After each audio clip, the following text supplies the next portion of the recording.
Over 2 decades ago, a political party in whose symbolic shadow we stand today created an Education Act. This momentous decree was meant to be a great beacon of light to educationalists who had been seared in the flames of inconsistent provision.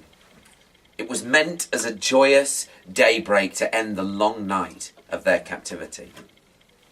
But 20 years later, the teacher is still not free. 20 years later, the life of the pupil is still crippled by the manacles of the national curriculum and prescription and the chains of top-down, ill-thought-out reform.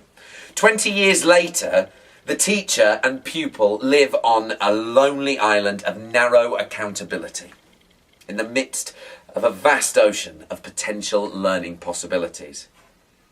20 years later, education is still languished in the corners of political expediency, and we find ourselves exiles in our own schools and system. And so, we've come here today to dramatise a shameful condition. We've come to this hallowed spot to remind ourselves of the fierce urgency of now. This is no time to engage in the luxury of cooling off, or to take the tranquilising drug of gradualism. Now is the time to make real the promises of a well-researched, broad and balanced curriculum. Now is the time to rise from the dark and desolate valley of prescription to the sunlit path of educational justice. Now is the time to lift our schools from the quicksands of educational and political injustice to the solid rock of freedom to do what is morally right for our children. Now is the time to make justice a reality for all of Britain's children. It would be fatal for the educational world to overlook the urgency of this moment. We cannot walk alone. We cannot walk alone. And as we walk, we must make the pledge that we shall always march ahead. We cannot turn back. I have a dream. I have a dream that one day this educational system will rise up and live out the true meaning of its moral vision. We hold these truths to be self-evident, that all subjects are created equal. I have a dream that one day in the classrooms around this country, the staff of former national curriculum slaves and the staff of former slaves to political educational reform will be able to sit together at the table of brotherhood.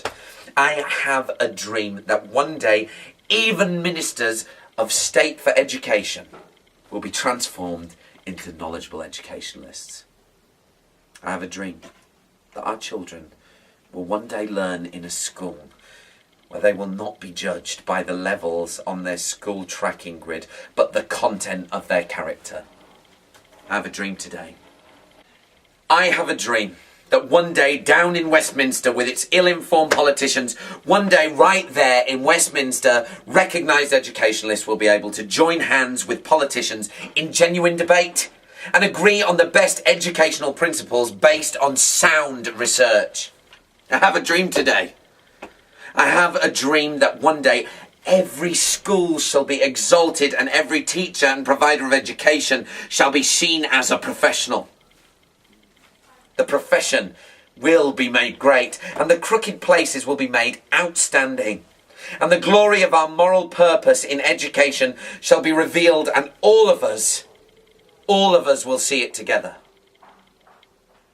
And when this happens, and when we allow professional freedom to ring, when we let it ring from every school and every academy, from every local authority and every academy chain, we will be able to speed up that day when all of Britain's children in every educational establishment will be able to join hands together and sing, "Free at last! Free at last! Thank God Almighty, we are free at last!"